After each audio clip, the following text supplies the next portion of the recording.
Thank you, sir. Thank you, Professor Narute, sir.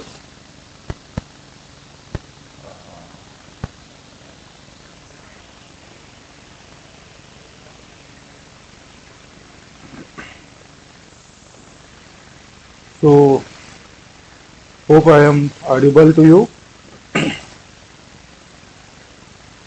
Yes, sir. So, let us welcome, sir, to all the electronics and telecommunication engineering students of first year who have got admitted into this very prestigious Institute of Petrochemical Engineering. ही आपल्या भागातली अत्यंत एक prestigious institute आहे. Basically institute ही आपली doctor Babasaheb Ambedkar technological युनिव्हर्सिटीचा भाग आहे. Doctor Babasaheb Ambedkar technological university ही आपल्या महाराष्ट्र राज्याची तंत्रशास्त्र विद्यापीठ आहे, टेक्नॉलॉजिकल युनिव्हर्सिटी आहे. आणि ती टेक्नॉलॉजिकल युनिव्हर्सिटी 150 पेक्षा जास्त इंजिनिअरिंग कॉलेजेसला अफिलिएट करते. म्हणजे 150 पेक्षा जास्त कॉलेजेस या युनिव्हर्सिटीला जॉईन आहेत. आणि या सर्वांच्या परीक्षा आणि प्रमाणित करण्याचं काम या युनिव्हर्सिटीकडून होतं. या युनिव्हर्सिटीमध्ये सर्व तज्ज्ञ शिक्षक वर्ग आहेत. युनिव्हर्सिटी 89 पासून अत्यंत उत्तम पद्धतीनं ज्ञानदानाचं सुद्धा काम करते. अनेक पास आउट झालेले डिग्रीचे असतील, डिप्लोमाचे असतील, अनेक स्टुडंट अत्यंत चांगल्या चांगल्या पोस्टवर आहेत. केमिकल असो, पेट्रोकेमिकल असो, इलेक्ट्रिकल, सिव्हिल आत्ता सुरू झालेला आहे, मेकॅनिकल, त्यानंतर कॉम्प्युटर, IT, इलेक्ट्रॉनिक्स. आपल्या इकडं इन्स्ट्रुमेंटेशन पण आहे, पॉलिमर अँड प्लास्टिक्स पण आहे डिप्लोमाला. आणि डिग्रीला बीटेक नंतर आपल्या इथं डिग्रीला बीटेक पण आहे. बीटेक हे डिग्री दिली जाते. BE पण असते काही युनिव्हर्सिटीला. बॅचलर ऑफ टेक्नॉलॉजी आपल्या इथं दिली जाते बाटूमध्ये, doctor Babasaheb Ambedkar technological university, not Batu. Then after BTech MTech degree सुद्धा आपल्या इथं आहे. एमटेक सुद्धा दिलं जातं. आणि एमटेक नंतर PhD सुद्धा अवेलेबल आहे फॅसिलिटी आपल्या डॉक्टर बाबासाहेब आंबेडकर टेक्नॉलॉजिकल युनिव्हर्सिटीमध्ये. PhD सुद्धा अवेलेबल आहे. तर तुम्ही जर आपल्या इलेक्ट्रॉनिक्समध्ये जर विचार केला, इलेक्ट्रॉनिक्सला तुम्ही ॲडमिट झालाय, तर तुम्हाला इथंच डिप्लोमा, इथंच बीटेक, इथंच एमटेक, इथंच PhD सुद्धा करू शकता. well recognized the university, well recognized the all the courses are there. Electronics and telecommunication सुद्धा well recognized आहे. आणि महत्वाचं म्हणजे आपल्या युनिव्हर्सिटीमध्ये इलेक्ट्रॉनिक्स अँड टेलिकम्युनिकेशन इंजिनिअरिंगला 2 तुकडे आहेत 60-60च्या डिग्रीला, जेणेकरून तुम्हाला ॲडमिशन्स जे मिळणार आहेत इथून डायरेक्ट बाटूमध्ये ते दुप्पट विद्यार्थ्यांना मिळणार नाहीत इतर कॉलेजेसपेक्षा. इतर कॉलेजेसला समजा इतर ब्रँचेसपेक्षा समजा इतर ब्रँचेसला 60चा डिग्रीचा इनटेक असेल, तर जेवढे विद्यार्थी इथून जातील त्याच्या दुप्पट इलेक्ट्रॉनिक्सचे जातील. कारण इलेक्ट्रॉनिक्सच्या 2 तुकडे आहेत आपल्या इथल्या युनिव्हर्सिटीमध्ये. हे तुम्हाला एक सगळ्यात महत्त्वाचं प्रथम एक त्याला आपण ॲडव्हान्टेज म्हणूया किंवा फायदा असं म्हणूया. पण त्याच्यापेक्षा महत्त्वाचे फायदे हे आणखी खूप आहेत. जसं की आता तुम्हाला सरांनी सांगितलेलं असेल किंवा आणखी काही आपले शिक्षक वृंद आहेत, पाटील सरांचं ॲक्च्युली आज दुपारी होतं ते असतील, भगत सर आहेत, डॉक्टर कॅप्टन भगत सर, त्यानंतर अमित नाईक सर तुम्हाला ॲडमिशनमध्ये भेटले असतील, संदीप गायकवाड सर, तुमचे क्लास टीचर नरोटे सर, हे सगळे तुम्हाला माहिती देत राहतील. आजच नाही, या 3 वर्षात देत राहतील, या 3 वर्षानंतर देत राहतील. तुमच्या असं लक्षात येईल की तुम्ही खूप चांगल्या इन्स्टिट्यूटमध्ये, खूप चांगल्या कोर्समध्ये आलेले आहात. एवढं सांगण्याचं कारण असं की आपल्या इथले विद्यार्थी पासआउट स्टुडंट जे आहेत ते तुम्हाला हळूहळू एक एक स्टुडंट्स, काही स्टुडंट्स काय करतात, त्यांचे प्रत्यक्ष मीटिंग असतील, ते भेटतील, कधी कधी इथे येऊन भेटतात, कधी व्हर्च्युअल मीटिंग असते. तुम्हाला त्यांचे इंटरॅक्शन होत राहील, त्यावेळेस समजत राहील. अनेक विद्यार्थ्यांचे स्वतःचे काही एंटरप्रिन्युअरशिप आहे. अनेक विद्यार्थी चांगल्या चांगल्या इलेक्ट्रॉनिक्स कोर कंपन्यांमध्ये आहेत. काही सॉफ्टवेअर IT कंपन्यांमध्ये भरपूर विद्यार्थी आहेत. इलेक्ट्रॉनिक्सचे भरपूर विद्यार्थी IT मध्ये आहेत, ऑटोमेशनमध्ये आहेत, इंडस्ट्रीज वेगवेगळ्यामध्ये, पॉवर सेक्टरमध्ये आहेत. तर अशा प्रकारे एक चांगला ॲल्युमिनी बेस असलेला डिपार्टमेंट हा आहे, ज्याच्यामध्ये तुम्ही आलेला आहात. परंतु तुम्हाला मात्र 3 वर्ष चांगलं कष्ट घ्यायला लागेल, अभ्यास करायला लागेल. तुम्हाला तुमचा जो ग्रेड पॉईंट असतो, ग्रेड पॉईंट ज्याला आपण रिझल्ट लागल्यानंतर आपण इतके दिवस पर्सेंटेज वगैरे म्हणतो ना, मार्कांचे, ते चांगलं घ्यायला लागेल. त्याच्यानुसार तुम्हाला आता माहीत झाले असेल 10वीचे पर्सेंटेज असतात, त्याच्यानुसार मेरिट लिस्ट बनते, मेरिट लिस्टनुसार ॲडमिशन्स होतात. तसं तुमच्या डिप्लोमाच्या मार्कांनुसार तुम्हाला जर डिग्रीला जायचं असेल तर तुमची मेरिट लिस्ट बनते आणि त्या मेरिट लिस्टनुसार तुमचं जे आवडीचं कॉलेज म्हणता येईल, प्रेफरन्सचं कॉलेज म्हणता येईल, ते तुम्हाला मिळतं.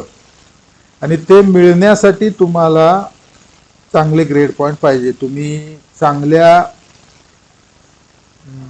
कॉलेजमध्ये जाण्यासाठी चांगल्या मेरिटला असायला पाहिजे, मेरिट लिस्टमध्ये.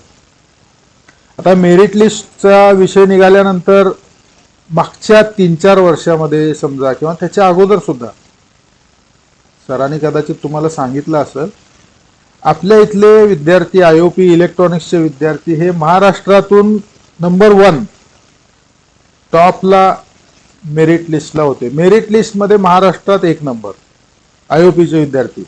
याचा अर्थ असा की तो विद्यार्थी त्याच्या लाईफमध्ये अत्युत्तम आहे, अभ्यासाच्या दृष्टीनं, नॉलेजच्या दृष्टीनं.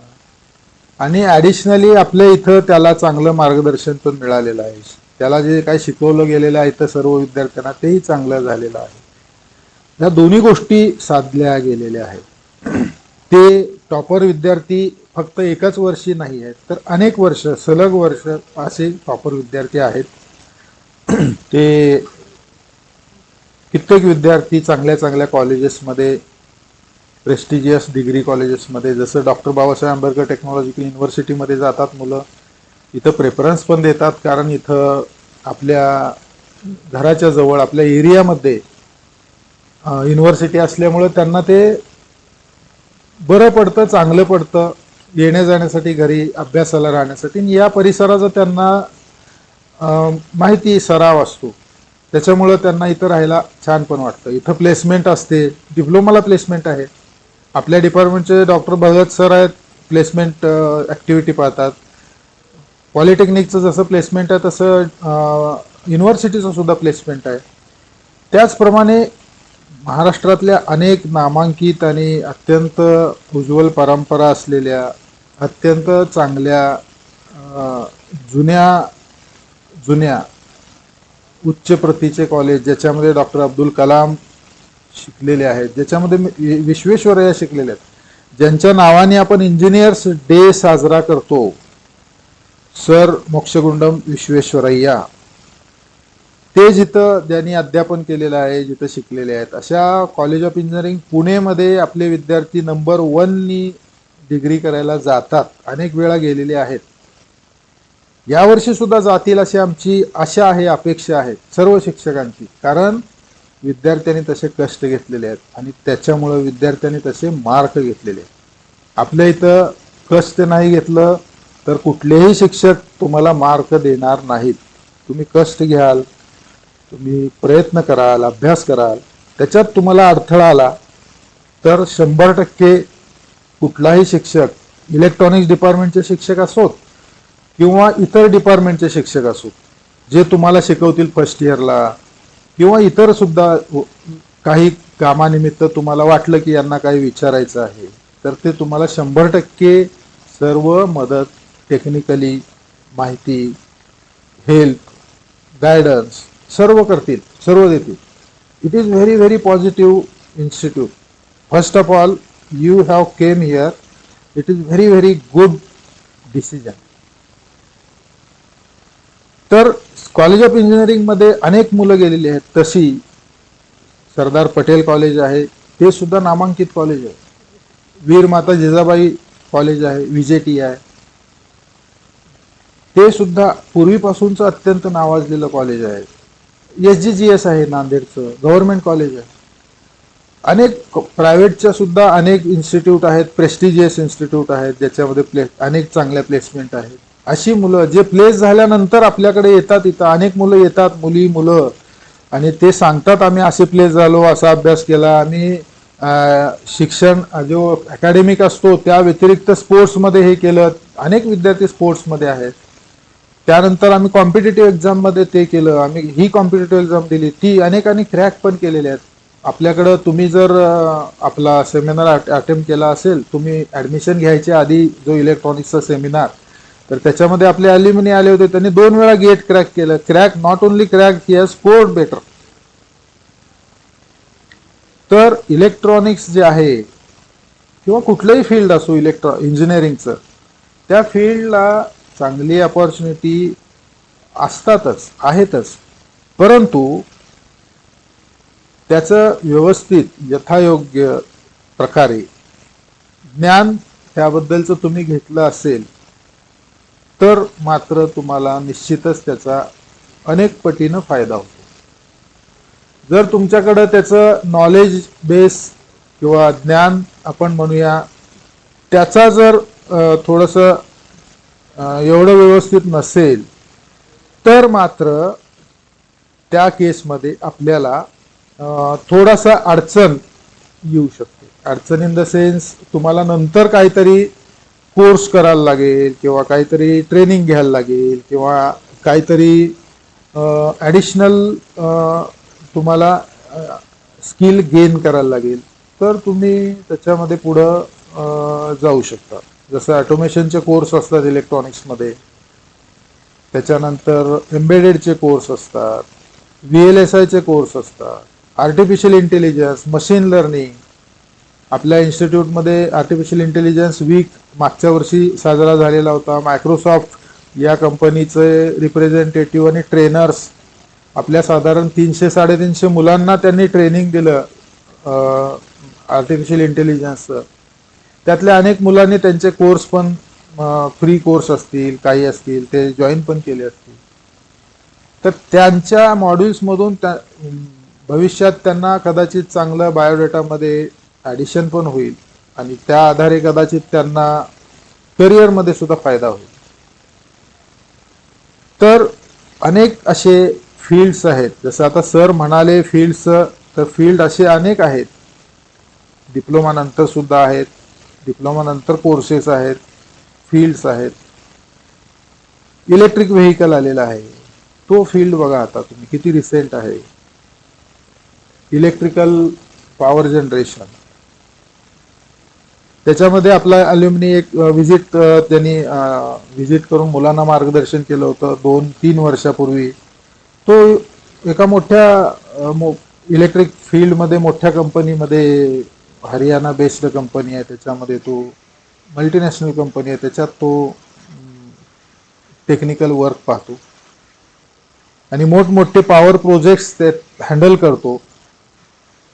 इलेक्ट्रिकल पॉवर सोलार पॉवर जनरेशनमध्ये काम करतो.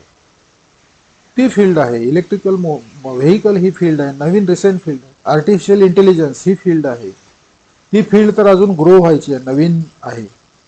त्याच्यामध्ये तुम्हाला कदाचित फक्त आत्ता तरी डिग्री नंतरच जाता येईल, कारण ते अजून ग्रो व्हायचे आणि सफिस्टिकेटेड आहे. पण इलेक्ट्रिकल व्हेकल सोलारमध्ये तुम्हाला डिप्लोमा नंतर पण जाता येईल, डिग्री नंतर पण जाता येईल. ऑटोमोबाईलमध्ये इलेक्ट्रॉनिक्स खूप वापरलं जातं. ऑटोमोबाईल सेक्टर, त्याच्यामध्ये तुम्हाला जाता येईल. Automobile is fully automated now. Automated म्हणजे ऑटोमेशन असतं त्यात. ऑटोमेशनमध्ये अनेक कोर्सेस आहेत जे तुम्ही ऑटोमेशन करून आपले इथं जे शिकवायला टीचर होते ते काही शिक्षक गेलेले आहेत. ऑटोमेशनमध्ये इथं शिकवत होते आपल्याच विद्यार्थ्यांना, आणि नंतर ते ऑटोमेशन जॉईन झालं त्यांनी केलेलं इंडस्ट्रीमध्ये. असे आहेत विद्यार्थी, खूप आहेत ऑटोमेशनमध्ये. बाहेरच्या देशामध्ये आहेत विद्यार्थी जे ऑटोमेशनमध्ये आहे, जे सॉफ्टवेअरमध्ये आहेत. अनेक विद्यार्थी आहेत बाहेरच्या देशामध्ये. एक लॉकडाऊनमध्ये दोन विद्यार्थी आले होते जे बाहेरून इथं आले होते, आणि ते इथं थांबायला लागले त्यांना लॉकडाऊनमुळे. तर ते कॉलेजमध्ये सुद्धा त्याने फेरी केली, आपल्या सर्व शिक्षकांना भेटले आणि त्यांच्याशी इंटरॅक्शन झालं, पण विद्यार्थी नव्हते, ते बाहेर आहेत. ऑटोमेशन झाल्यानंतर आपला जो सिलेबस आहे त्याच्यामध्ये समाविष्ट असलेले एम्बेडेड सिस्टीम असेल,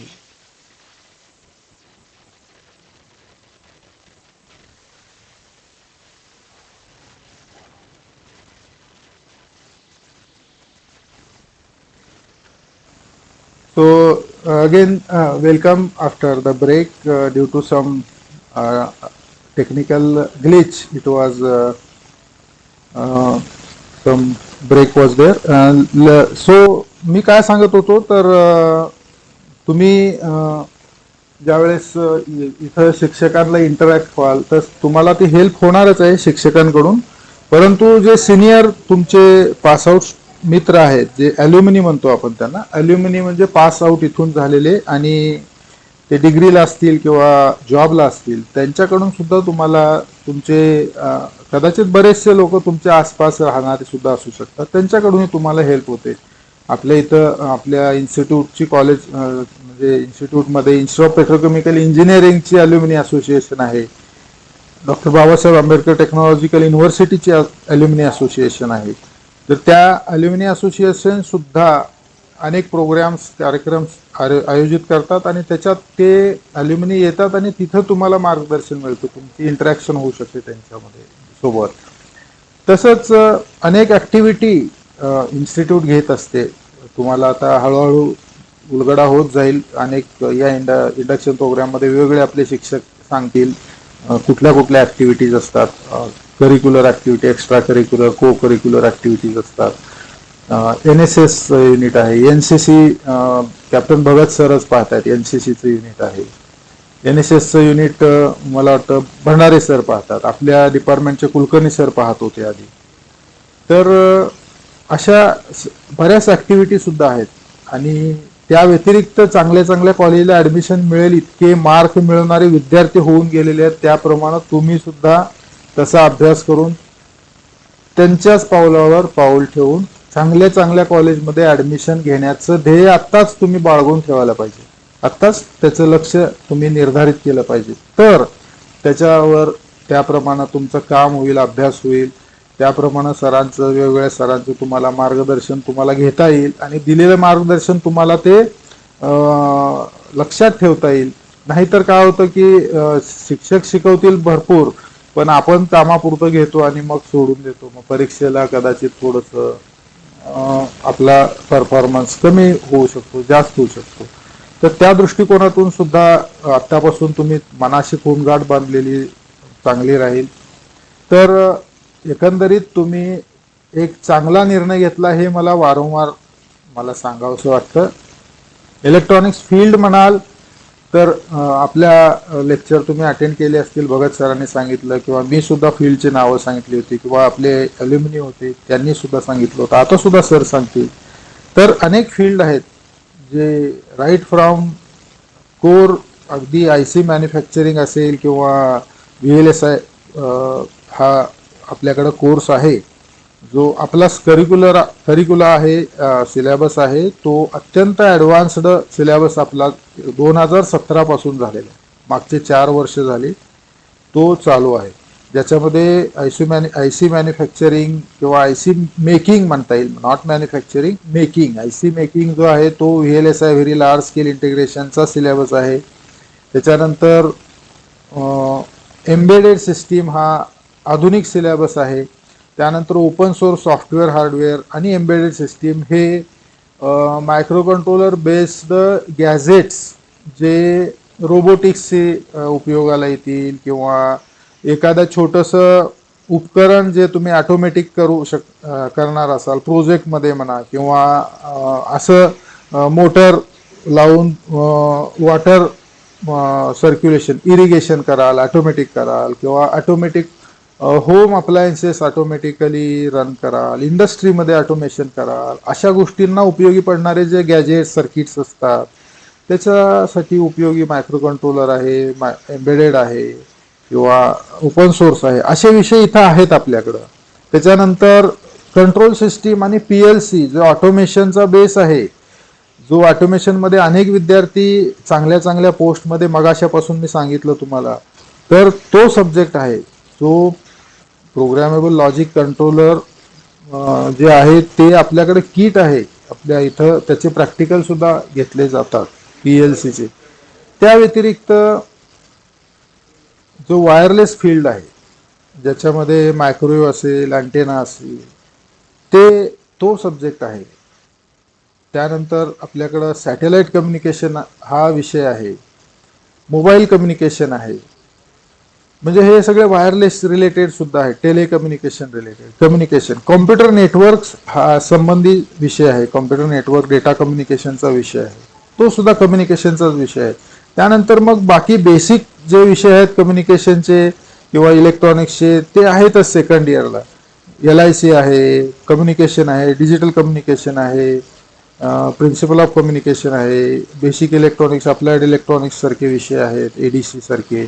त्यानंतर अत्यंत इंटरेस्टिंग कंझ्युमर इलेक्ट्रॉनिक्स सारखा विषय आहे, तो तर अत्यंत माहितीपूर्ण आहे, ज्याच्यात तुम्हाला वेगवेगळे कुठले प्रॉडक्ट इलेक्ट्रॉनिक्सचे असतात त्याची माहिती मिळते. त्याच्यानंतर एन्व्हायरमेंटचा अवेअरनेस जो आहे त्याच्या संबंधी विषय आहे, मॅनेजमेंटच्या संबंधी विषय आहेत. म्हणजे तुम्ही इंडस्ट्रीमध्ये गेल्यानंतर मॅनेजमेंट हे जे क्षेत्र आहे, ही एक स्किल आहे, ते तुम्ही कसं हँडल करू शकता असा आपला सिलेबस आहे. म्हणजे सिलेबस जो आहे तो अत्यंत अद्ययावत आपला आहे. महाराष्ट्रामध्ये किंबहुना देशामध्ये म्हणायला आपल्याला काही हरकत नसावी.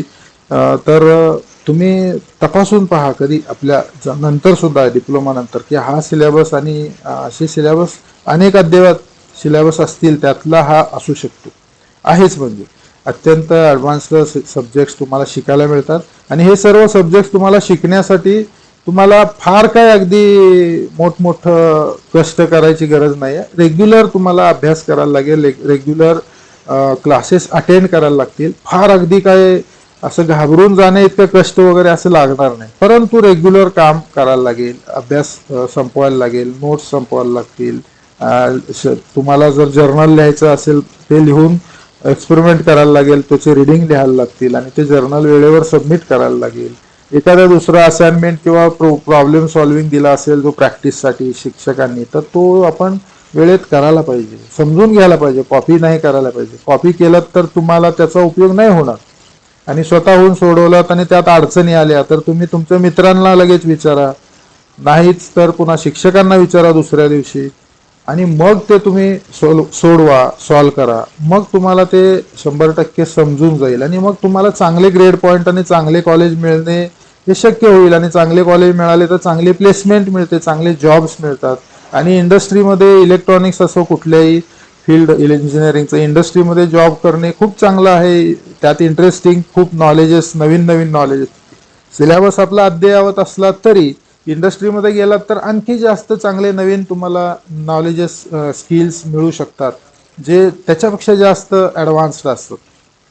तर असे जे फील्ड्स आहेत, automation, robotics, VLSI, embedded, open source softwares, then वायरलेसमध्ये खूप आहेत, सॅटेलाइट आहे, mobile communication, satellite communication, microwave related, हे सगळे फील्ड्स आपल्याकडं प्रत्यक्ष त्याचे सिलेबस आहेत 100 मार्काचे. आणि त्या व्यतिरिक्त सुद्धा खूप फील्ड्स आहेत आपल्याकडं. बायोमेडिकल इलेक्ट्रॉनिक्स नावाचा ॲडव्हान्स्ड सिलेबस मध्ये सब्जेक्ट आहे.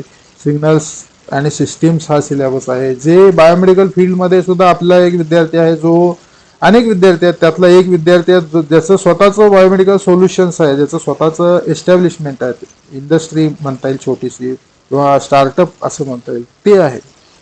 असे अनेक बायोमेडिकल फील्डचा आपल्याकडे सिलेबस आहे. सो एकंदरीतच आपला सिलेबस असेल, शिक्षक सगळे वेल क्वालिफाईड आहेत, एकही शिक्षक MTech पेक्षा आपल्याकडे कमी नाही आहे. अनेक शिक्षक आत्ता PhD करतायत. भगत सरांचं PhD झालेलं आहे, माझं PhD झालेलं आहे. अनेक शिक्षक हे they are aspiring to do PhD.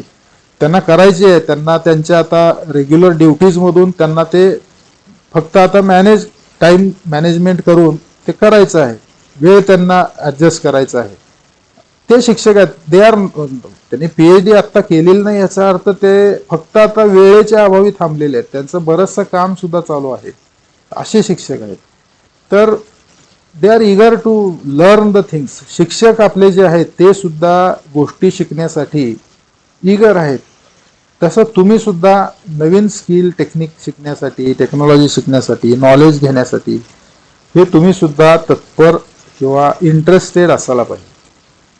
तर तुम्हाला इलेक्ट्रॉनिक्स काय कुठलंही इंजिनिअरिंग फील्ड हे इंटरेस्टिंग वाटेल, आवडीचं वाटेल आणि सोपं वाटेल.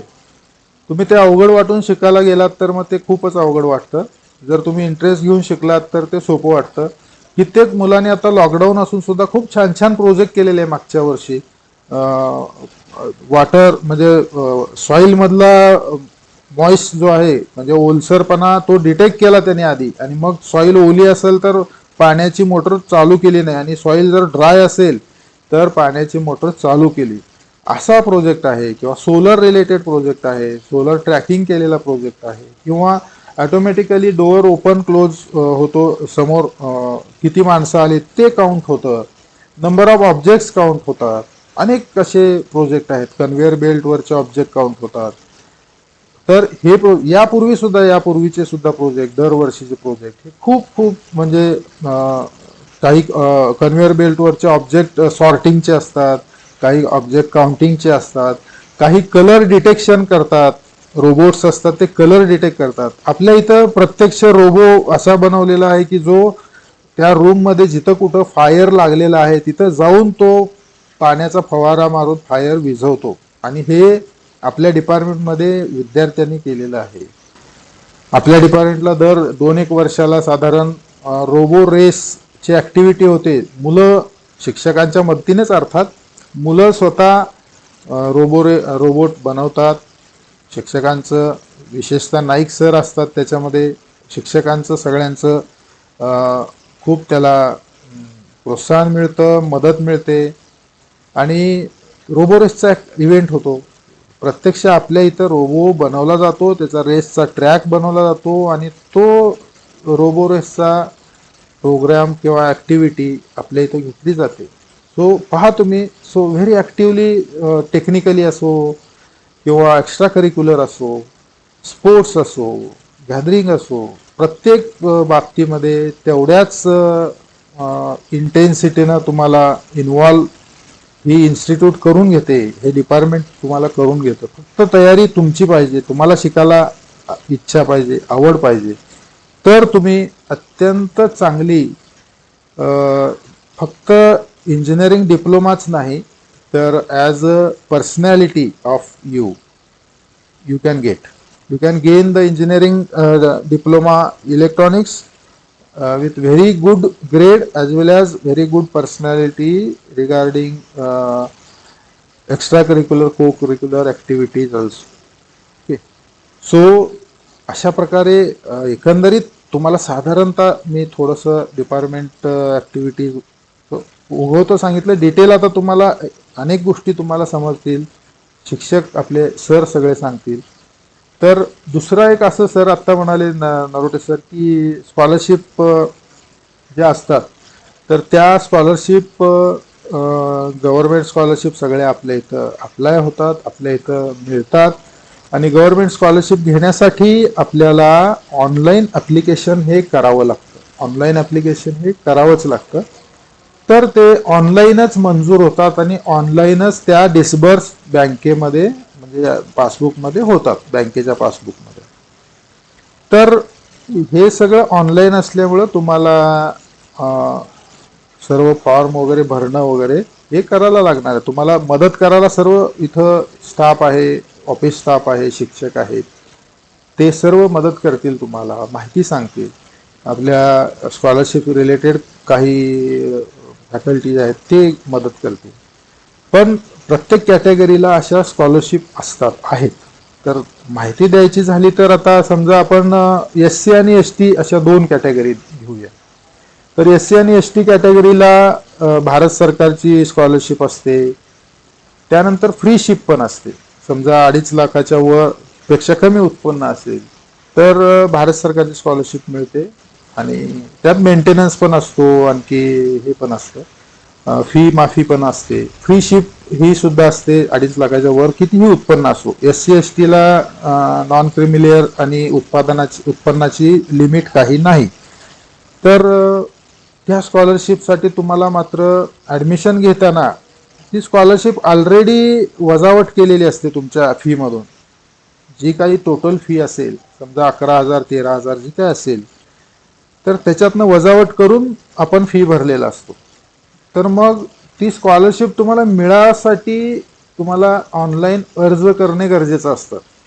तो जर तुम्ही केला नाही तर ती स्कॉलरशिप तुम्हाला मिळणार नाही आणि ॲडमिशनच्या वेळेस तुम्हाला जी वजावट मिळाली होती, फी तुम्ही कमी भरली होती, ती वजावट, ती राहिलेली फी जर स्कॉलरशिप नाही मिळाली तर तुम्हाला भरायला गरजेचं होतं. मग नंतर ज्यावेळेस तुम्ही वर्ष पूर्ण करता, 2 वर्ष पूर्ण करता किंवा डिप्लोमा पूर्ण करता, पेंडिंग राहिलेलं असतं, जे ॲप्लिकेशन तुम्ही केलेलं नसतं किंवा डॉक्युमेंट तुमचे अपलोड केलेले नसतात, फार काय डॉक्युमेंट नसतात, कास्ट सर्टिफिकेट आणि व्हॅलिडिटी असतं, आणि व्हॅलिडिटी तुमच्याकडे नसेल तर कॉलेज तुम्हाला व्हॅलिडिटीसाठी मदत करतं, तुम्हाला पत्र देतं. आपले प्रिन्सिपाल सरांच्या सहीनं पत्र मिळतं की हा विद्यार्थी असा असा आहे, इथं राहणार आहे.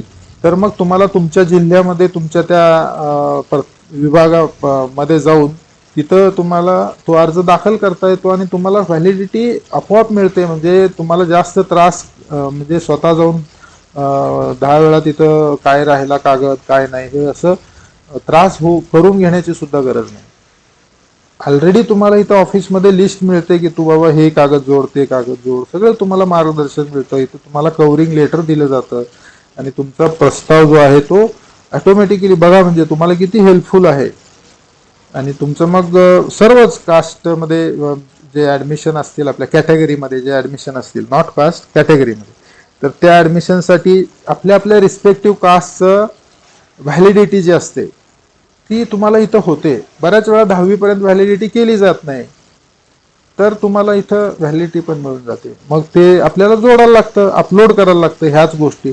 त्याशिवाय तुमचा अटेंडन्स चांगला असायला लागतो स्कॉलरशिपसाठी. सर्वच कॅटेगरीमध्ये स्कॉलरशिपसाठी तुम्ही सगळे क्लासेस अटेंड केले पाहिजे, तुमचे अटेंडन्स प्रॅक्टिकल अटेंड केले पाहिजे. त्यानंतर तुमचे मार्क्स, तुम्ही पास असलं पाहिजे सर्व सब्जेक्ट्स मॅक्सिमम. तर अभ्यास केला पाहिजे, हा हेतू आहे, अभ्यास करावा हा हेतू आहे त्याच्यामध्ये. तर स्कॉलरशिप भारत सरकारची आणि फ्री शिप असे दोन स्कॉलरशिप SC ST कॅटेगरीला तर आहेतच. 2.5 लाखाच्या पेक्षा जास्त आणि 2.5 पेक्षा कमी. 2.5 पेक्षा कमी असेल तर भारत सरकारची आहे, 2.5 पेक्षा जास्त असेल तर फ्री शिप आहे. पण SC ST ला कुठलंही अप्पर लिमिट असं काय नाही उत्पन्नाचं. आणि OBC, VJNT, SBC, इवन आता EWS आहे, तर यांना 8 लाखाचं लिमिट आहे. तर त्या 8 लाखाच्या नॉन क्रिमिलियर आपल्याला घ्यायला लागतं. तर त्याच्यामध्ये सुद्धा आपल्याला तशा स्कॉलरशिप फ्री शिप्स मिळत असतात.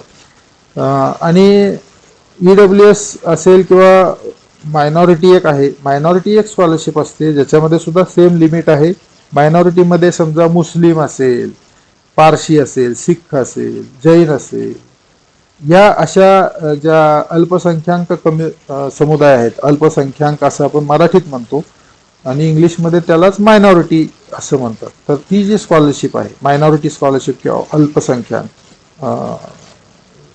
शिष्यवृत्ती, तर त्या शिष्यवृत्तीमध्ये सुद्धा तुम्हाला उत्पन्नाचा दाखला आणि इतर सर्व डॉक्युमेंट्स, रेसिडेन्शियल वगैरे जे काय लागतात, रेशन असेल, रेशन कार्ड असेल किंवा तुमचा आधार कार्ड असेल, आणि प्रत्येक स्कॉलरशिपसाठी तुमचं नॅशनलाइज्ड बँकेत अकाउंट असलं विद्यार्थ्याचं गरजेचं आहे. विद्यार्थ्याच्या नावाने पाहिजे, पालकांचं नाही.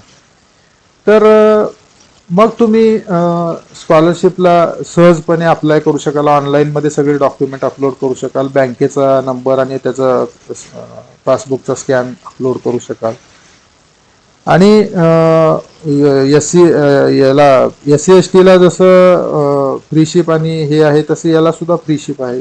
Other OBC, S B C, VJNT किंवा इवन ओपन आणि ईडब्ल्यूएसला म्हणजे इकॉनॉमिकली विकसित जे 8 लाखापेक्षा कमी आहे त्यांना राजर्षी शाहू छत्रपती ही स्कॉलरशिप आहे. त्यानंतर पंजाबराव देशमुख ही मेंटेनन्सची होती, आता पण आहे.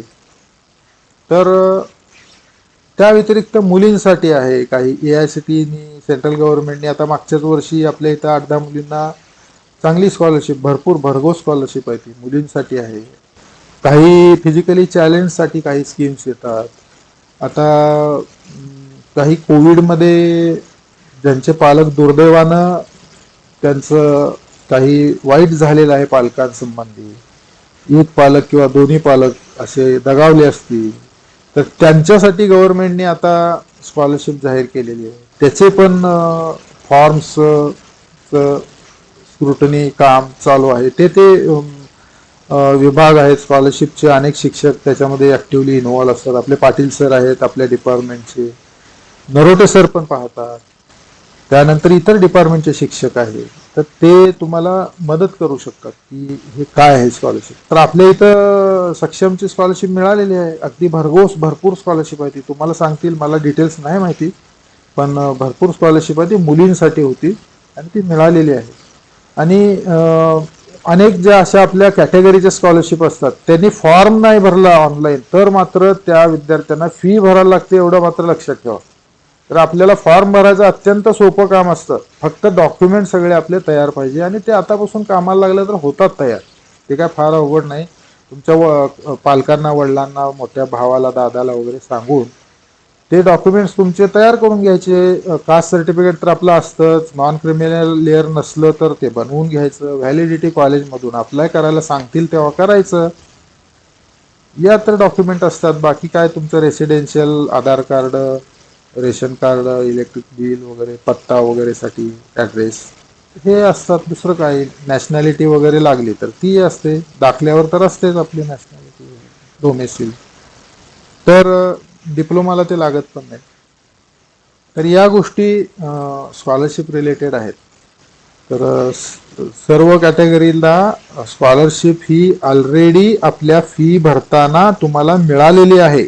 म्हणजे तुमची फी जी आहे ती कमी घेतली म्हणजे कट डाऊन झाली, याचाच अर्थ ती स्कॉलरशिप अवेल झालेली आहे. आता तो अर्ज भरल्यानंतर ती मंजूर होईल.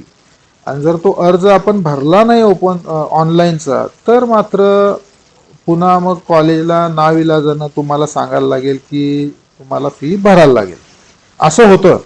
म्हणून आपण तयारीत असलं पाहिजे, सगळे डॉक्युमेंट्स तयार पाहिजेत. आणि ज्यावेळेस तुम्हाला तुमचे वर्ग शिक्षक असतील किंवा स्कॉलरशिपचे इतर काही शिक्षक असतील त्यांचा मेसेज आपल्या ग्रुपवर येईल. बऱ्याच वेळा ते मला मेसेज देतात, मी पण मेसेज फॉरवर्ड करून टाकतो. असे जेव्हा ग्रुपवर मेसेजेस येतील त्यावेळेस तुम्ही अलर्ट असलं पाहिजे. त्या डेट्सच्या आत ते पटापट आपले स्कॉलरशिपचे फॉर्म भरले पाहिजेत. काय अडचण आल्या तर पटकन विचारलं पाहिजे. आणि ते आपण लॉग इनमध्ये आपल्या पाहिलं पाहिजे सतत, कुठलं काय राहिले का आणि कुठं स्टकअप झालेलं आहे, काय मेसेज आलेला आहे, कशामुळं काय अडचण निर्माण झालेली आहे, त्याचं निराकरण सॉर्ट आऊट केलं पाहिजे ऑफिसमध्ये. कदाचित आता फिजिकली जर कॉलेज समजा कधी सुरू होईल यावर्षी किंवा एंड ऑफ दिस इयर, दिवाळीनंतर वगैरे, तर तुम्हाला डायरेक्टली त्या शिक्षकांना ऑफिसमध्ये, इव्हन प्राचार्य सरांना तुम्हाला विचारता येईल प्रत्यक्ष भेटून. तर इथं तुम्ही येतच असाल त्यावेळेस प्रत्यक्ष तुम्हाला भेटताच येईल. अदरवाईज सुद्धा मोबाईलवरून तुम्ही संपर्क करू शकता, सगळं विचारू शकता. आणि तुम्ही विचारतात पण, आधीचे विद्यार्थी विचारतात पण तसे, आणि त्याप्रमाणे ते पूर्ण पण करतात सगळी त्यांची ॲक्टिव्हिटी.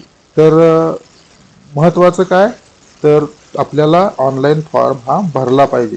SC STला भारत सरकारची शिष्यवृत्ती आहे, फ्री शिप पण आहे.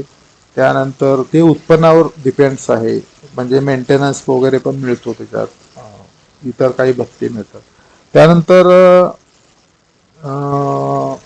OBC, VJNT, SBC ही पण स्कॉलरशिप असते, फ्री शिप असते. त्याला उत्पन्नाची मर्यादा प्रत्येकाला 8 लाख आहे जास्तीत जास्त, आणि नॉन क्रिमिलियर सर्टिफिकेट त्याचं असावं लागतं. आपण नॉन क्रिमिलियर सर्टिफिकेट धारक असेल तर आपल्याला करता येतं ते ॲप्लिकेशन त्या प्रकारच्या स्कॉलरशिपमध्ये ऑनलाईनमध्ये ॲप्लिकेशन करा. त्या व्यतिरिक्त इकॉनॉमिकल विकर सेक्शनसाठी राजर्षी शाहू छत्रपती आहे. ही स्कॉलरशिप ओपन असतील मुलं किंवा ज्यांना कुठलीही स्कॉलरशिप नसेल मिळालेली त्यांना करता येते ते राजर्षी छत्रपती शाहू स्कॉलरशिप. तर त्याला सुद्धा 8 लाखाचं उत्पन्नाची मर्यादा आहे. सक्षम ही सेंट्रल गव्हर्नमेंटची आहे, मुलींसाठी आहे किंवा इतर काही चॅलेंज्ड मुलांसाठी पण असते, अशा पण स्कॉलरशिप आहेत. तर यावर्षी कोविडचं पालकांचं आहे ती पण स्कॉलरशिप आहे. तर अशा एकंदरीत स्कॉलरशिप असतात. तर त्याला महत्त्वाचं म्हणजे आपण व्यवस्थित अप्रोच होणं आणि अर्ज करणं, प्रॉपर अर्ज करणं, हे त्याच्यात एक महत्त्वाचा फॅक्टर आहे. अर्ज करण्यामध्ये आपलं काही त्रुटी राहत असतील, वेळ भरपूर दिला जातो, 2-2 महिने दिले जातात. त्याच्यात जर काय त्रुटी राहत असतील तर नाविलाजानं मग फी ही भरावा लागते आपल्याला. तसं होऊ नये म्हणून आपण त्रुटी ठेवायचंच नाहीत, आपण स्कॉलरशिपचा अर्ज भरून टाकायचा असं मला वाटतं.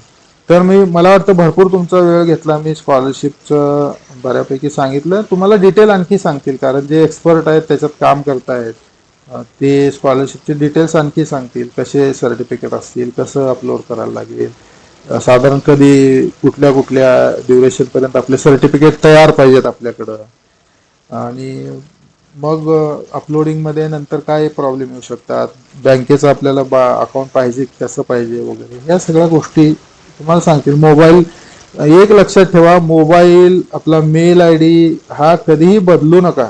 कारण तुम्ही स्कॉलरशिपला OTP साठी, ॲडमिशनच्या OTP साठी मोबाईल वापरता, तसं स्कॉलरशिपसाठी, आणि मग त्याचं जे तुम्हाला नंतर कॉन्सिक्वेन्स असतो, कधी पासवर्डसाठी म्हणा कशासाठी म्हणा OTP लागतो, त्यावेळेस तुमच्या लक्षातच नसतं आपण कुठला मोबाईल दिला आणि कुठला ईमेल आय डी वापरला. कुठंतरी जाऊन आपण सायबरवाल्याचा ईमेल आय डी आणि कुठला तरी मोबाईल वापरतो, आणि मग नंतर 2 वर्षानं 3 वर्षानं स्कॉलरशिपची काहीतरी अडचण आली, मग मला पासवर्डच आठवत नाही, मग माझा मेल लॉग इनच आठवत नाही, मग ते रिकवर करायला जातो आणि तिथं मग मोबाईल पण नाही, मग मेल आय डी पण नाही, मग कुठला वापरला लक्षात नाही किंवा माहीत नाही. असं करू नका. सुरुवातीपासून आपण एकच मोबाईल नंबर, एकच मेल आय डी सगळीकडे वापरायचा, आणि त्याच्यामुळं काय होईल, तो आपल्या लक्षात पण राहील, आणि दुसरं म्हणजे तो वापरात पण राहील, आणि त्याच्यामुळं तिथं आलेले OTP किंवा काही लिंक्स असतील त्याच्यानुसार तुम्हाला काही विसरलेले पासवर्ड असतील किंवा काही मिस झालेला असेल तर तुम्हाला रिकवर वगैरे पण करता येतं.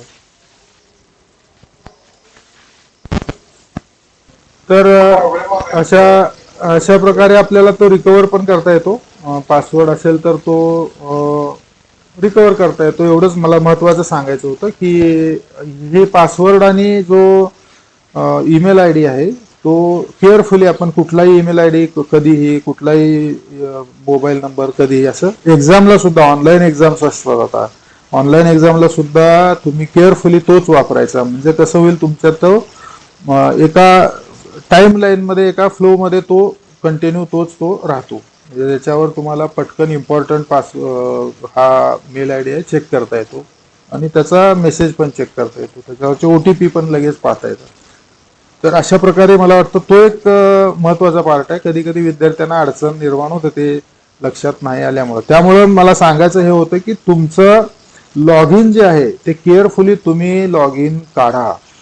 शिक्षकांची मदत घ्या, आपल्या सरांची, डिपार्टमेंटचे असतील किंवा इतर याचे असतील आपल्या स्कॉलरशिपसाठीचे. तर आपलं लॉग इन आपण काढा, आणि त्याचे क्रेडेन्शियल्स असतील, म्हणजे लॉग इन ID असेल किंवा पासवर्ड असेल, ते तुम्ही व्यवस्थित लक्षात ठेवा.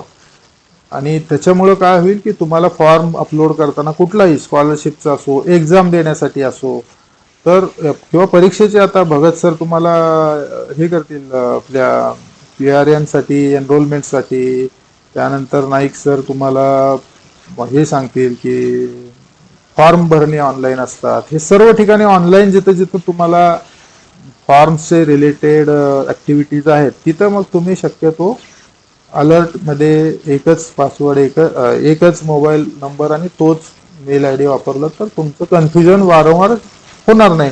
आपण एक्झामला कुठला वापरला आणि ह्याला एनरोलमेंटला कुठला वापरला, वेगळा वेगळा असं असं होतं मुलांचं. तर ते एक होणार नाही.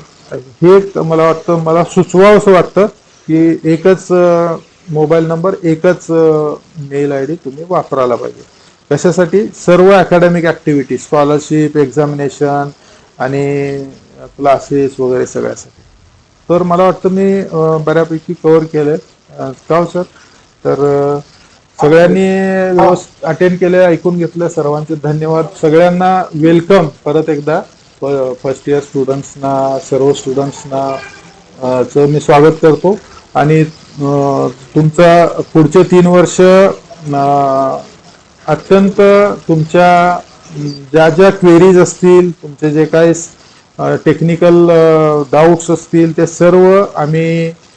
सर्व शिक्षक मिळून आम्ही तुमचे सॉर्ट आउट करण्याचे आम्ही कसोशीनं प्रयत्न करू. 100% आम्ही त्याच्यात इन्व्हॉल्वमेंट देऊ, असं मी तुम्हाला एक सर्वांच्या वतीनं एक अश्युअर करू इच्छितो. आणि माझे 2 शब्द संपवतो. थँक्यू.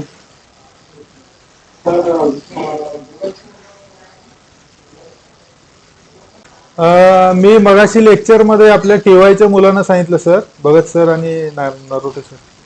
मगाशी आपले टीवायचे मुलं होते ना रेग्युलर आपले, तर त्यांना मी थोडंसं म्हटलं तुमची काय इन्व्हॉल्वमेंट, तुम्ही काय काय फिजिकली जेव्हा होतात तेव्हा आणि ऑनलाईन मध्ये तुम्हाला 2-2 मिनिटं, 5 मिनिटं, 10 मिनिटं तुम्हाला बोलता आलं तर सर तुम्हाला लिंक अवेलेबल करून देतील. तुम्ही इन्व्हॉल्व होऊ शकता एखाद्या दिवशी, एखादा सेशन. टीवायचे मुलं, टीवायचे. हा हा हा 14 तारीख.